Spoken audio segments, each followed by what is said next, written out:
Olá, estamos chegando para o nosso programa Viver com Saúde. E em épocas de Covid-19, o novo coronavírus, os nossos hábitos mudaram muito. A nossa vida ela mudou muito rapidamente.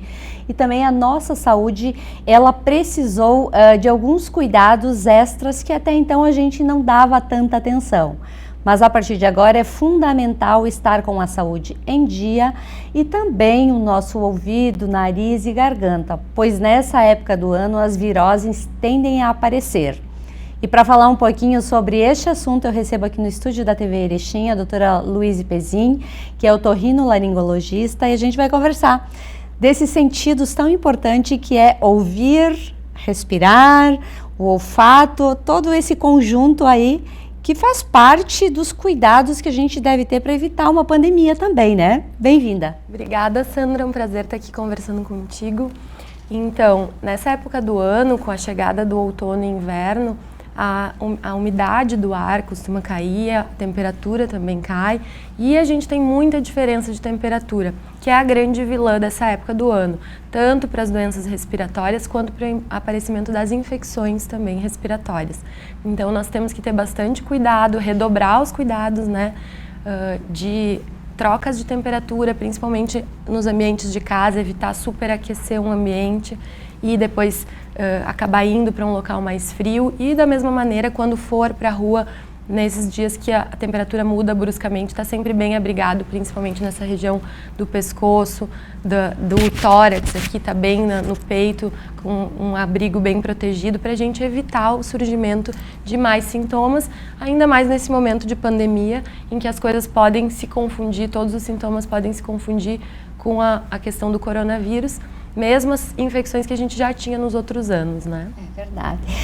A gente está vivendo aquele período de efeito cebola, né? Sai de casa com casaco, manta e durante o dia já aquece e já tem que tirar tudo. E algumas pessoas são sensíveis a esse tirar tudo.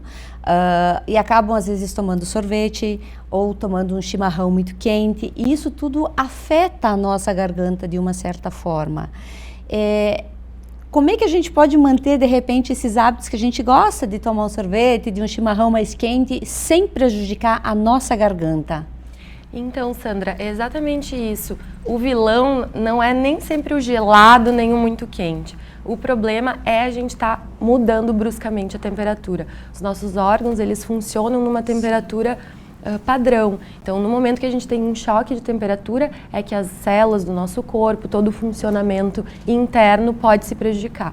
Então, o ideal é a gente sempre procurar manter um padrão. Se estiver num ambiente super aquecido com lareira, fogão a lenha e tomar um sorvete, aquele calor com o frio, isso realmente pode ser prejudicial e daqui a pouco desencadear uma dor de garganta, por exemplo. Da mesma maneira, sair de casa, de um ambiente super aquecido e ir para a rua e pegar um vento gelado, respirando esse vento pelo nariz, pela boca, muitas pessoas respiram pela boca, que também não é normal, ou pegar esse frio gelado nos ouvidos. Tem pessoal, muitos pacientes me perguntam sobre andar de moto, né? Às vezes pegam aquele vento frontal, isso é que é prejudicial. Então a gente sempre tem que evitar essas mudanças bruscas, esse choque de temperatura. Fora isso, com suavidade, com moderação, todos os hábitos podem ser mantidos. E essa questão de pegar esse ar quente de ambientes quentes, o quente já para o frio acontece muito de manhã, né? A gente que sai muito cedo de casa, tá dentro de casa, às vezes não sente a temperatura lá fora. E isso acaba dando um choque térmico e causando uma alergia, um frio, né? Com certeza, exatamente. Doutora, a rinite alérgica também é uma coisa que atrapalha bastante nessa época de variação de temperatura. E às vezes ela acaba sendo até confundida com outros processos gripais. De que forma a gente pode amenizar esses impactos? Então, a rinite ela é uma inflamação, na verdade, da mucosa da pele que recobre o nosso nariz, nossos seios da face. Então, essa inflamação, ela tem muitas vezes sintomas parecidos no início com infecções virais, resfriados, com sinusite e muitas vezes a rinite ela inicia o quadro aquele de congestão nasal, nariz trancado, coceira, espirros e muitas vezes isso evolui para outros problemas. Para quem tem asma pode desencadear asma, pode evoluir para uma pneumonia em pacientes que estejam com a imunidade menos fortalecida, isso pode evoluir para uma sinusite quando a secreção começa a ficar mais pesada, começa a ficar com tosse. Então a gente realmente deve tentar abortar esse processo desde o início e evitar. A rinite ela pode ser alérgica, que nesse período de inverno a gente pega muito pó, roupas com mofo, então pode desencadear por essa via, e pode ser não alérgica, que tem diversos fatores, e um deles é essa rinite irritativa, que a gente chama, de mudança de temperatura. Então nós temos que tentar agir em todas as frentes. Quem sabe que tem mais sensibilidade a mofo, a pó, tentar manter os ambientes bem arejados, limpos, né? Evitar levantar a poeira dentro de casa, como a gente diz, que é não varrer, sempre tentar limpar com um pano úmido, deixar as coisas no sol, cobertores, roupas de inverno, isso tudo ajuda muito. E manter os ambientes sempre secos, evitar a umidade dentro de casa. Ambientes muito úmidos com mofo, isso tem que ser removido para evitar. E uma medida que é muito simples para ajudar em todos esses casos de rinite, que pode ser feito para adulto, para criança, e não é uma prescrição médica, sem a gente estar vendo os pacientes, é a lavagem nasal com soro fisiológico. Existem vários sprays no mercado de soro fisiológico, isso pode ser feito com seringa e com soro. Sempre falo para os pacientes, olhem vídeos na internet, isso ajuda muito, né?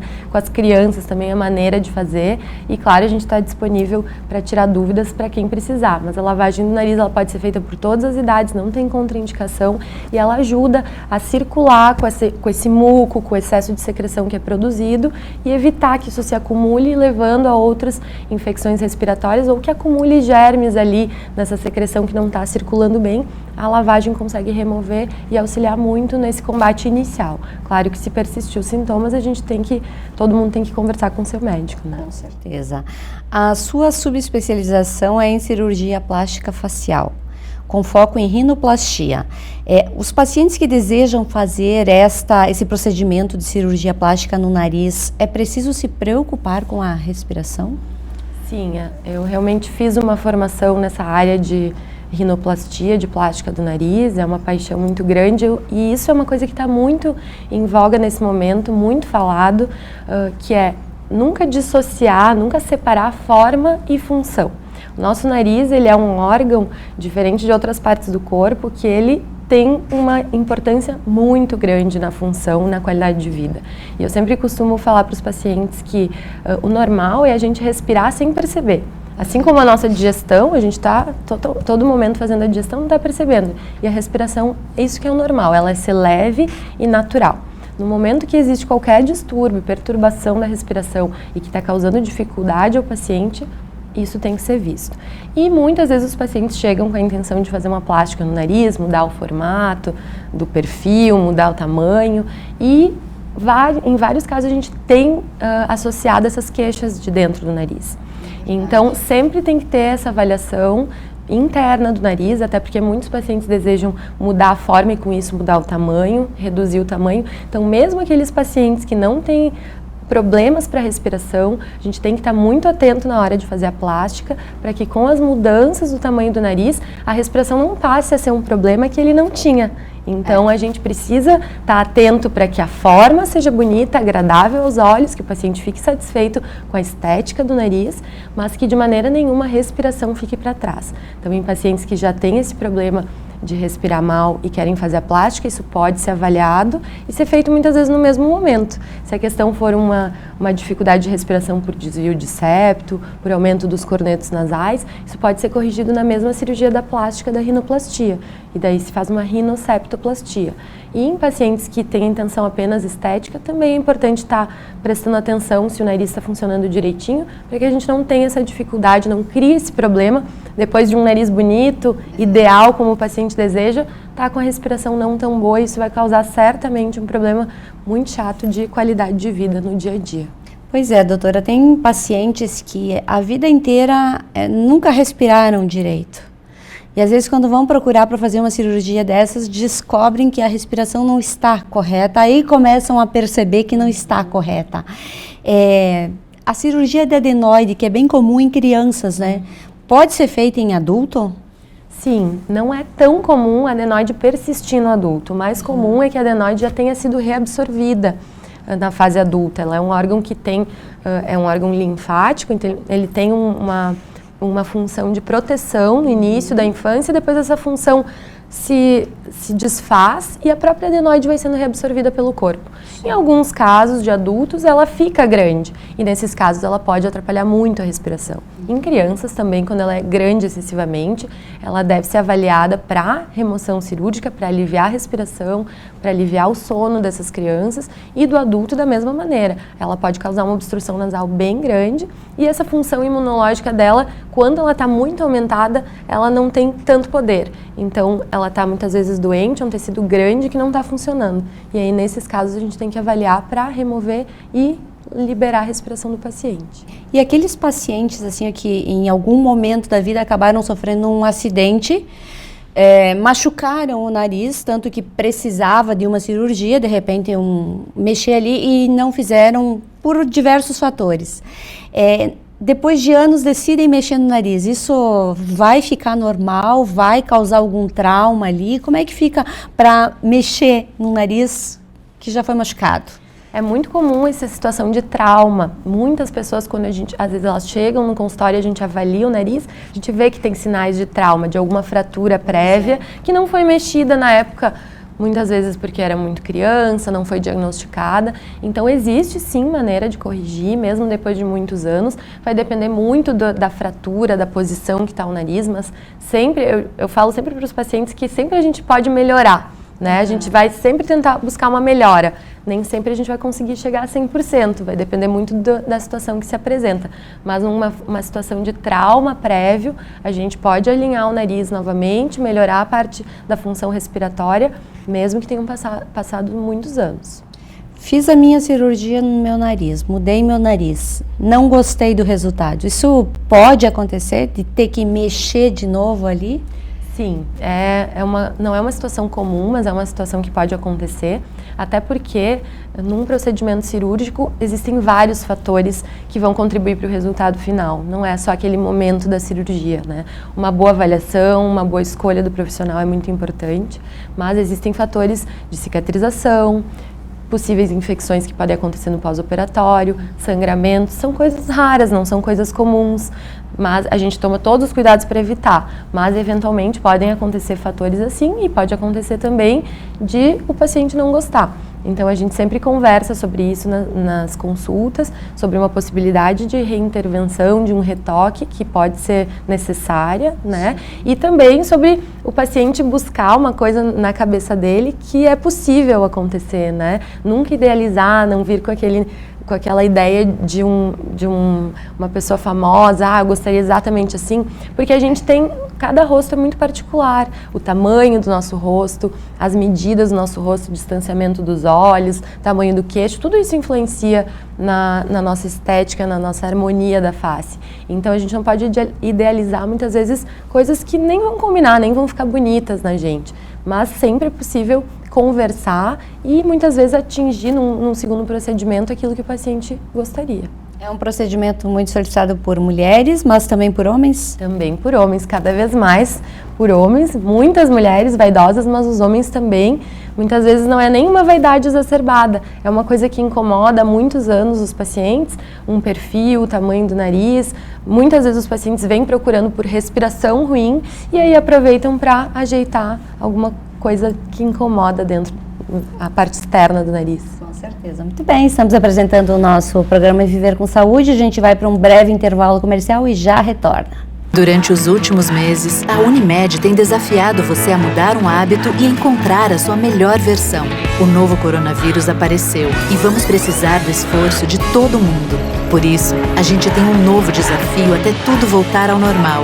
Fique o máximo possível em casa. Cuidar de você. Esse é o plano. Unimed.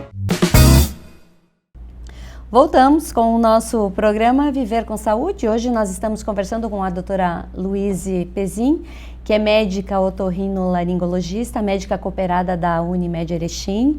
Atua aqui na nossa cidade, no Centro Clínico do Hospital de Caridade, né? Já está aqui há um bom tempo conosco, né, doutora? Exatamente, já fazendo aniversário de 2 anos aqui na cidade. Que coisa boa. Doutora, já que estamos falando também um pouquinho de Covid, que é um assunto que não tem como a gente deixar de falar, e a gente precisa estar com a nossa saúde bem em todos os aspectos. E a gente sabe que por causa do Covid, muitas doenças acabaram ficando de lado. As pessoas deixaram de falar de certas doenças que podem causar muito mais incômodo até do que o próprio Covid. Por exemplo, dor de ouvido é uma dor muito chata e tem pessoas que sofrem disso há muito tempo. E aí? Com certeza, Sandra. Na verdade, a gente tem que dar atenção para a doença mais aguda que está acontecendo agora, não podemos relaxar, mas temos que lembrar que os outros problemas continuam acontecendo normalmente, né? E principalmente nessa época de frio, a dor de ouvido em crianças e em adultos é uma coisa que acaba acontecendo e a gente não pode deixar de lado. Ela pode ter muitas causas, por isso é importante nos casos de dor de ouvido a gente ter uma avaliação presencial. Tem sido orientado que a gente evite, né, sair de casa, consultas desnecessárias, mas para isso existe o contato telefônico com o teu médico, sempre entrar em contato para ver a importância dessa avaliação e nos casos de dor de ouvido é uma doença específica que a gente tem que olhar, tem que examinar para saber o que está acontecendo, principalmente nesse momento de frio. Pode ser uma infecção, pode ser uma inflamação, pode ser algum probleminha das regiões vizinhas do ouvido, que isso é muito comum de acontecer, até dessa região da mastigação. Então a gente tem que olhar e avaliar o paciente para saber para que lado ir, como tratar e como aliviar esse sintoma que é tão incômodo.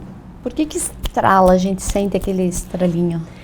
Principalmente quando na mastigação, normalmente existe um problema da ATM, que a gente fala, que é essa articulação temporomandibular, é esse joelho, eu costumo explicar, que a gente tem aqui na face, na região da mastigação. Quando tem muito estralo, normalmente é uma disfunção dessa região da articulação que a gente tem que corrigir. Isso muitas vezes é corrigido com o auxílio dos colegas dentistas, através de placas para corrigir o bruxismo, algum desalinhamento dessa região. Então a gente tem que avaliar cada caso, isso também pode estar levando a dor de ouvido. Tem pessoas que têm dor de ouvido muito constante, assim, ó, é absurdo a quantidade de vezes que reclama de dor de ouvido. Fazem uso de medicamentos, tomam todas aquelas medidas necessárias, mas a dor persiste. Nesses casos, existe um tratamento de repente mais específico para esse paciente? Como é que funciona? A gente vai ter que avaliar cada caso para identificar qual é o problema desse paciente. Se ele está sofrendo de uma infecção crônica da parte interna do ouvido, e aí muitas vezes existem procedimentos cirúrgicos para esses casos, que pode precisar de uma cirurgia menor, um pouquinho maior, com limpeza do osso, drenagem de secreção. Se é um problema externo da pele, que muitos pacientes têm isso, principalmente no verão, quando se expõe à água, se expõe ao calor, começam a fazer infecções externas ali do ouvido, isso incomoda muito, às vezes dá secreção, dá muita dor, então aí é um outro tipo de tratamento. E dessas regiões vizinhas que a gente comentou, muitas vezes o problema não é dentro do ouvido, o ouvido está sofrendo o sintoma, está sofrendo aquela dor, mas o problema pode ser tanto muscular, pode ser da arcada dentária, então a gente vai ter que identificar cada um desses pacientes para poder indicar o tratamento correto. Tá, e aquelas pessoas que têm excesso de cera, precisam ir limpar a cada quanto tempo? Como é que funciona isso e por que cria tanto? A cera ela é produzida por uma glândula. Assim como a gente tem glândulas do suor, a gente tem glândulas que produzem a cera dentro da pele do nosso ouvido. E é muito particular, é muito variável de cada paciente a quantidade que tem dessas glândulas e a quantidade de produção. Tem pacientes, inclusive, que tem um ouvido que produz e o outro não produz nunca. Então a gente tem que, às vezes, fazer a limpeza só de um lado.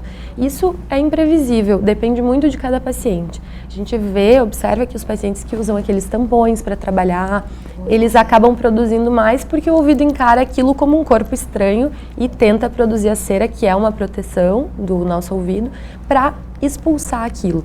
Então, eu sempre aconselho os pacientes que têm produção excessiva observar a cada quanto tempo começa a surgir o sintoma para evitar de trancar o ouvido, de começar com aqueles sintomas incômodos de dor, de coceira, e já ir ao médico antes disso. Então, tem pacientes que isso ocorre a cada 6 meses, uma vez por ano. Pacientes que produzem cera normalmente tem que dar uma passadinha uma vez ao ano no otorrino, e eu costumo dizer que um bom momento é antes do verão, antes de se expor à praia, à piscina, que é um momento que depois, se a gente está com o ouvido cheio de cera, pode levar a outras complicações como infecções. Com certeza. Já que estamos falando de ouvido, não dá para deixar de te perguntar a respeito dos fones de ouvido e aquele som alto. Principalmente caminhando, a gente percebe como que algumas pessoas ouvem muito alto porque a gente consegue ouvir o som delas. pode causar um problema sério? Com certeza. Então, os fones dessa geração mais atual, né? Os antigos não usavam tanto. Então, eles podem causar uma perda auditiva ao longo da vida, que naturalmente nós já vamos sofrer por isso. Nossos ouvidos passam por um processo de envelhecimento, assim como a visão, como todos os órgãos. Então, todo mundo ao longo da vida, após os 50, 60, isso vai depender muito da exposição de cada um e da história familiar, vai acabar tendo uma perda gradual da audição. E os fones de ouvido são fatores que, se mal utilizados, é um objeto que, se mal utilizado em volumes muito altos, a gente tem certeza que vai acelerar a perda da audição.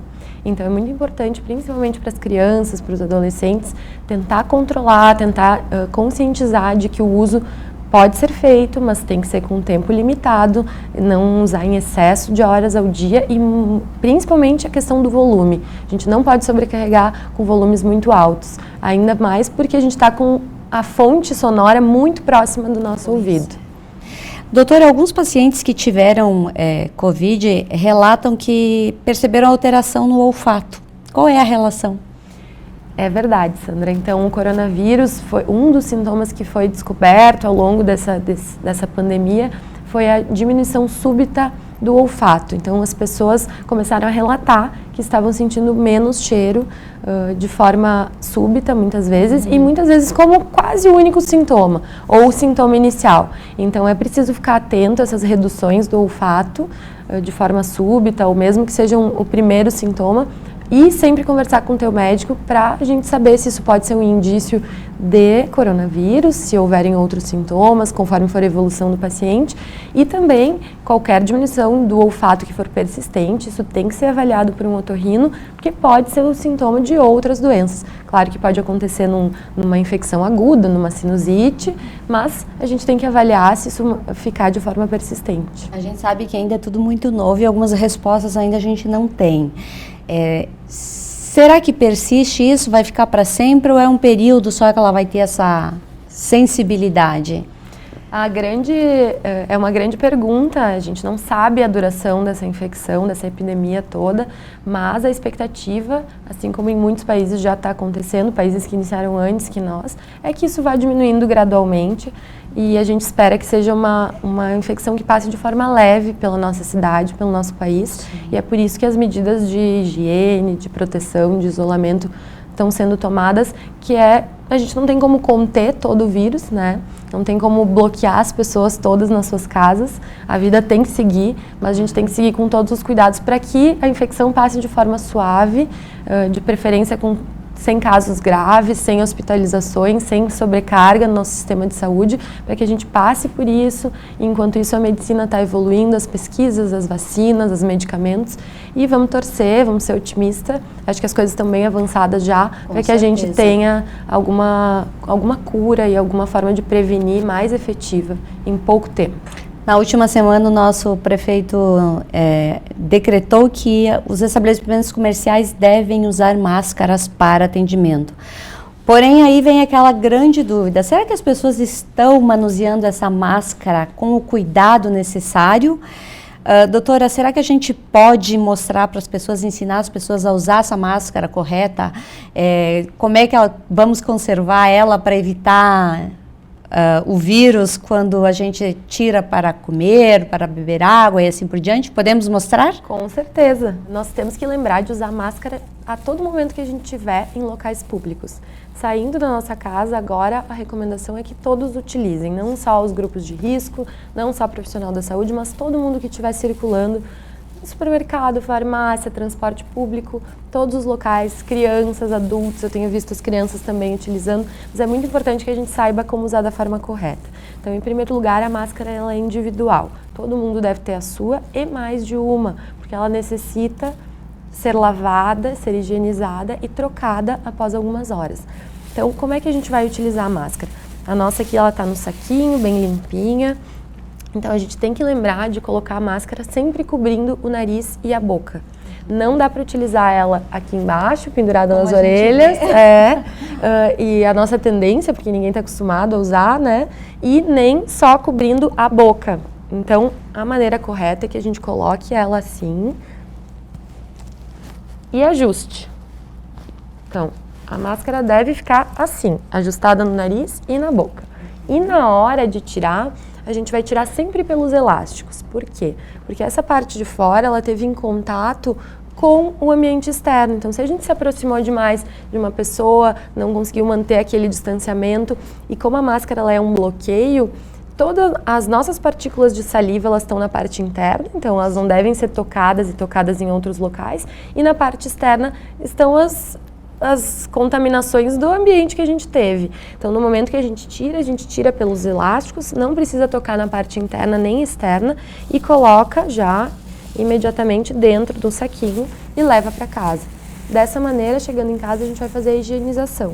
Uma lavagem com água e sabão, tem pessoas que estão colocando na água sanitária, de molho também é possível, e depois deixar ela secar. E algumas pessoas têm orientado até passar ferro, que é mais uma maneira de expor a máscara a um calor grande e eliminar qualquer outra coisa que possa estar ali. E aí ela está pronta para o uso novamente.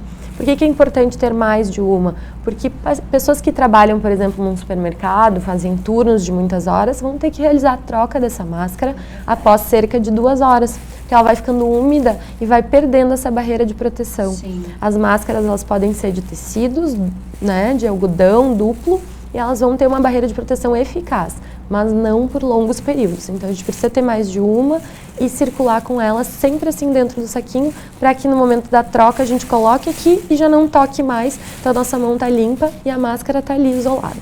E a gente também deve reforçar que qualquer sintoma gripal, use a máscara. Exatamente. A orientação é que pessoas com sintomas evitem fazer suas atividades normais, permaneçam em casa, mas já coloquem a máscara mesmo dentro de casa até entrar em contato com o seu médico ou com as unidades de saúde aqui da nossa cidade para ter orientações de como proceder. Com certeza. Doutora, um outro nicho de mercado que acabou se abrindo foi a telemedicina. Em virtude dos pacientes, principalmente os de mais idade, não poder ir até o médico atende, ele vai até as pessoas de uma forma interativa. Tem funcionado aqui em Erechim? Como é que as pessoas estão se adaptando a isso?